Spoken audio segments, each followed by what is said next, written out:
Kalau kita sebut tentang NGO PRM ni, cerita pasal tuntutan QSP 2.0 bersasar dah lama sangat dah. Kalau ikutkan daripada tahun lepas. Tetapi aku just nak cerita apa dan recap balik lah apa yang telah dilakukan, apa yang mereka telah usahakan bagi tuntutan ini bergerak dengan tepat lah. Okay? Sebab kalau macam ikutkan, benda ini dibangkitkan oleh segolongan pihak yang mungkin baru lahir dan cerita pasal QSP dan terus dianggap benda ini adalah sentimen ataupun daripada pihak pembangkang. Sedangkan ketika sahaja PRU Pilihan Raya, lepas itu dipilih kerajaan yang terkini adalah kerajaan perpaduan dan sebagainya, aku nak recap sikit lah dan kongsikan kepada korang apa yang mereka dah lakukan sebenarnya. Bukan berpihak pada pembangkang saja, mereka dah lalui semua pihak. Yang pastinya hala tuju mereka adalah bertepatan dengan yang sepatutnya, untuk menyuarakan bagi pihak rakyat. Jom kita tengok paparan ini. Apa yang dilakukan pada peringkat permulaan? Surat kunjung hormat telah dihantar, tetapi majoritinya tidak mendapat maklum balas seperti diharapkan. Antaranya Yang Amat Berhormat Perdana Menteri Datuk Seri Anwar Ibrahim pada 29 November dan 1 Disember 2022. Yang kedua, Ahli Parlimen Bandar Tun Razak, yang berbagi Datuk Seri Dr. Wan Azizah Wan Ismail pada 29 November dan 20 Mac 2023. Yang ketiga, Menteri Komunikasi dan Digital YB Fahmi Fazil 29 November 2022. Yang keempat, Menteri Kewangan Datuk Seri Anwar Ibrahim 7 Disember 2022.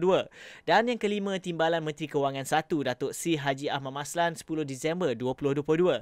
Yang keenam, Menteri Perdagangan Dalam Negeri dan Kos Sara Hidup YB Datuk Seri Haji Salahuddin Ayub pada 12 Januari 2023.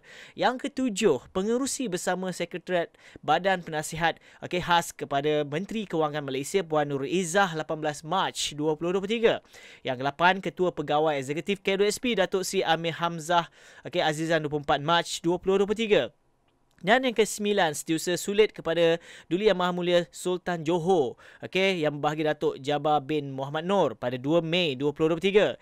Yang ke-10, Timbalan Perdana Menteri 1 Yang Amat Berhormat Datuk Seri Haji Fadilah bin Haji Yusof pada 3 Mei 2023. Dan yang seterusnya, memorandum dan referendum telah diserahkan ke bawah Duli Yang Maha Mulia Seri Paduka Baginda Yang di-Pertuan Agong Al-Sultan Abdullah Riayatuddin Al-Mustafa Billah Shah Ibni Al-Mahrum Sultan Haji Ahmad Shah Al-Musta'in Billah pada 9 November 2022 dan 3 April 2023. Yang kedua, Ahli Parlimen Pagoh Yang Amat Berhormat Tan Sri Muhyiddin Yassin 15 Mac 2023.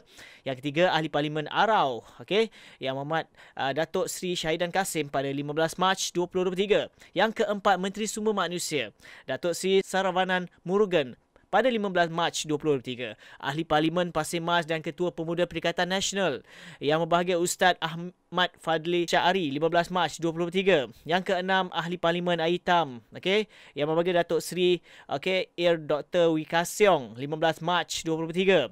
Yang ketujuh, Ahli Parlimen Sempurna yang berbahagia Datuk Seri Panglima Syafiq Afdal 15 Mac 2023. Yang ke-8, Ahli Parlimen Seratok YB Datuk Ali Biju 15 Mac 2023.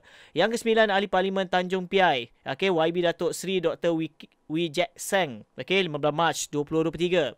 Pertemuan bersama rakan NGO dalam mencari titik sama dan memeterai sesama untuk menjayakan tuntutan ini, iaitu Persatuan Pengguna Islam Malaysia PPIM pada 16 Julai 2022.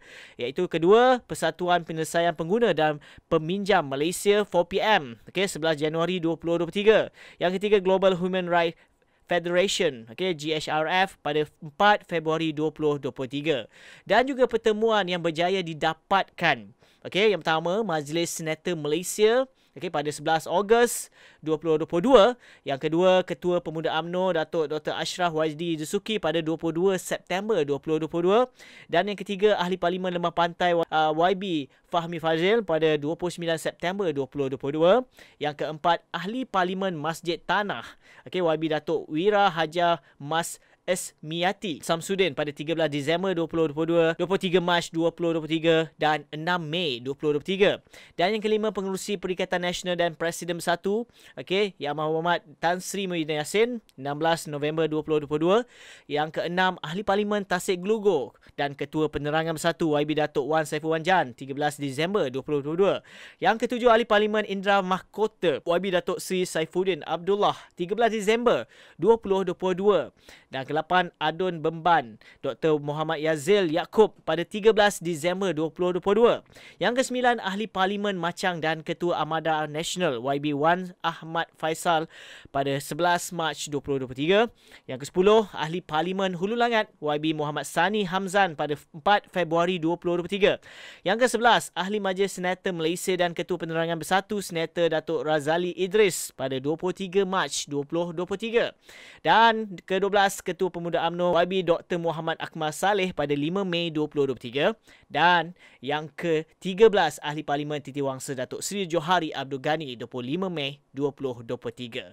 Dan data gathering sebagai bukti pencarum sebenar yang menuntut pengeluaran bersasar petisyen pada Jun 2022 319,672, borang aduan Julai 2022 226,227, borang kaji selidik Mei 2023 99,335. Solidariti yang telah dilakukan bangunan Parlimen 25 orang, pejabat Perdana Menteri 350 orang, ibu pejabat KSP kuasa dan masyarakat 60 orang. Kempen luahan hati pencarum di TikTok dan YouTube channel. Okey, kibar bendera putih di kenderaan.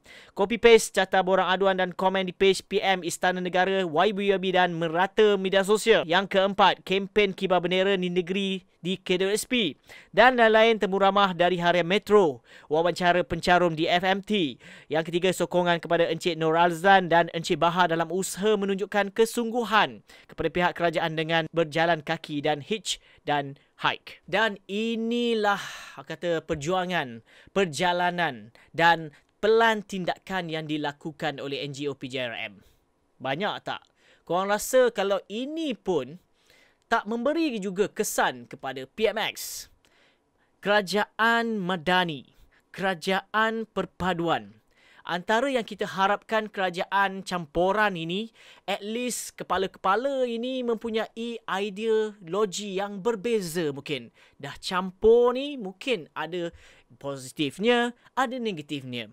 Tapi apakan dayalah, sehinggalah ni sama je dia punya kata kesan. Dan mereka dah lakukan terbaik PJRM.